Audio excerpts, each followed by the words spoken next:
Tu crois que ton chien a changé du jour au lendemain, que quelque chose a cassé dans sa tête, que la confiance est morte à jamais? Détrompe-toi. Ce que tu prends pour une transformation brutale est en réalité un effondrement silencieux qui a mis des mois à s'installer. Et ce que tu crois irréparable peut être reconstruit, mais pas avec des câlins ni avec des punitions. Dans cette vidéo, tu vas découvrir pourquoi les chiens qui ont mordu un enfant ne sont pas des monstres, comment lire les signes d'alarme que tout le monde ignore, et surtout, comment établir un protocole de réintroduction qui fonctionne vraiment, utilisé par des professionnels comme la chercheuse Ilana Reisner. Tu repartiras avec 3 techniques précises, testées sur le terrain, applicables dès ce soir. Le grand mensonge, c'est que la morsure est un accident imprévisible. Les propriétaires disent « il n'a jamais fait ça avant ». Les médias parlent de passage à l'acte. La justice considère que le chien est dangereux.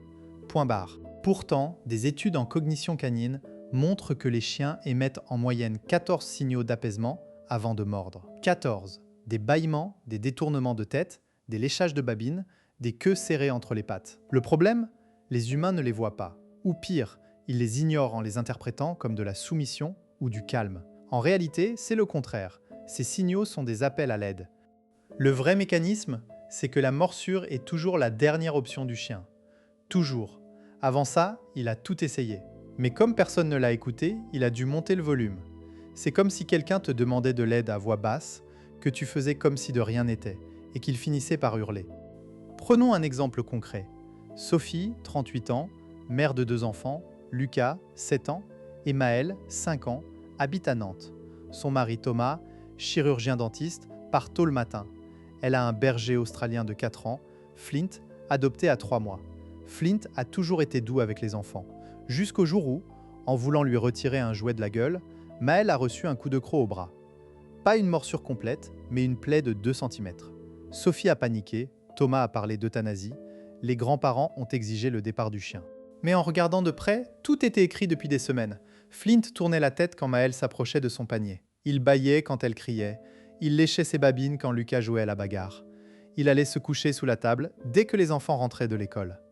Sophie croyait que c'était du calme, c'était du stress. Voici comment décoder ces signaux chez ton propre chien. Observe-le durant les 5 minutes qui suivent le retour des enfants. S'il s'éloigne, se couche dans une autre pièce ou montre le blanc des yeux, ce n'est pas de l'indifférence, c'est de l'évitement. S'il se lèche le museau à plusieurs reprises sans raison, pas après avoir mangé ni bu, c'est un signal d'apaisement. S'il bâille alors qu'il vient de dormir, ce n'est pas de la fatigue, c'est du stress. Ces signaux sont systématiques. Ils suivent un gradient, d'abord discret, détournement, puis plus clair, léchage, puis explicite, grondement, et enfin la morsure. Ignorer les premiers, c'est accepter les derniers. Les conséquences d'une morsure sur la dynamique familiale sont bien plus graves qu'une simple peur. L'enfant peut développer un traumatisme, le chien est stigmatisé et les parents vivent avec une culpabilité permanente. Mais pire encore, si vous réintroduisez le chien sans protocole, en espérant que l'amour va tout résoudre, vous créez un terrain fertile pour une récidive. Les statistiques le montrent. 60% des chiens qui mordent un enfant récidivent si aucun changement n'est apporté. Voici la première technique, le protocole de la zone neutre. Pendant les 2 premières semaines, le chien et l'enfant ne partagent aucun espace commun sans barrière physique. Tu installes un parc, une barrière pour bébé, ou tu tiens le chien en laisse à la ceinture. L'enfant ne doit pas pouvoir pénétrer dans la zone du chien, ni l'inverse. Concrètement, quand Maëlle regarde un dessin animé dans le salon, Flint est en laisse, allongé sur son tapis à 2 mètres. Dès que Maëlle se lève, tu emmènes Flint dans une autre pièce avant qu'elle ne l'approche. Pas de rencontre libre avant la 3e semaine. Exemple, Sophie applique ça. Le premier jour, Maëlle est sur le canapé, Flint en laisse à côté de Sophie. Flint bâille, signal de stress. Sophie le félicite doucement, c'est bien calme, et lui donne un petit morceau de fromage. Le bâillement cesse. Au bout de 10 minutes, Flint pose sa tête sur les genoux de Sophie. Il se détend. Sophie ne force rien. C'est le chien qui fait le premier pas vers la proximité. Deuxième technique, la règle des 3 non.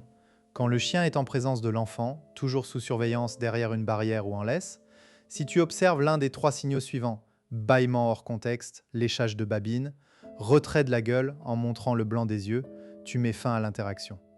Pas de punition, pas de gronderie. Tu dis simplement fini d'une voix neutre, tu emmènes le chien dans sa zone de repos et tu attends 30 minutes avant de réessayer. Pourquoi 3 signaux plutôt qu'un ? Parce qu'un seul peut être accidentel, fatigue, mais 3 confirmations indiquent une saturation. c'est un filet de sécurité. Chez Sophie, le 3e jour, Flint a bâillé 2 fois et s'est léché les babines alors que Maël était à 3 mètres derrière la barrière. Sophie a dit « fini », a emmené Flint dans la cuisine et lui a donné un Kong rempli de patates douces. Le lendemain, même scénario, mais Flint n'a donné qu'un bâillement. Sophie l'a gardé 5 minutes de plus, puis a arrêté sur un signal positif, Flint regardant Maël sans tension. Progression lente mais solide. 3e technique, l'association positive inversée. Le chien doit apprendre que la présence de l'enfant prédit une récompense de haute valeur. Mais attention, il ne faut pas que l'enfant distribue la récompense au début, cela mettrait trop de pression.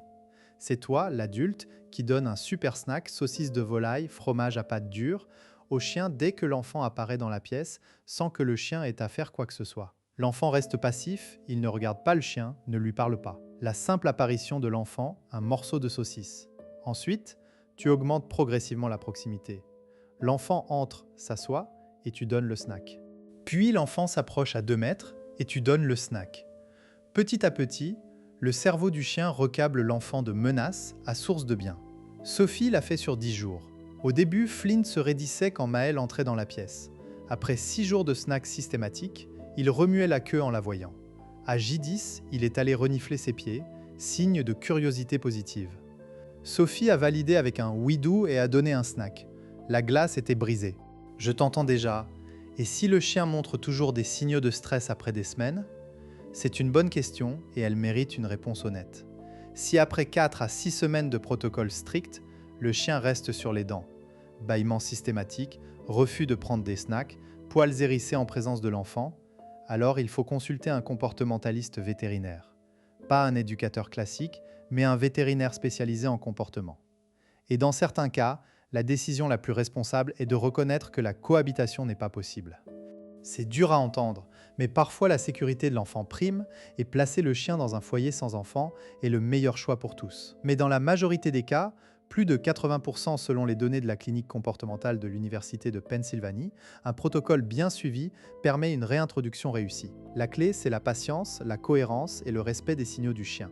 Tu as maintenant toutes les cartes en main.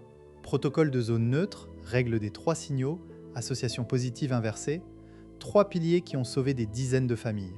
Applique-les dès aujourd'hui et donne à ton chien et à ton enfant la chance de reconstruire une relation saine. Abonne-toi pour ne pas rater les prochains protocoles et laisse un commentaire avec tes questions ou ton expérience. La clé, c'est la science, pas l'émotion.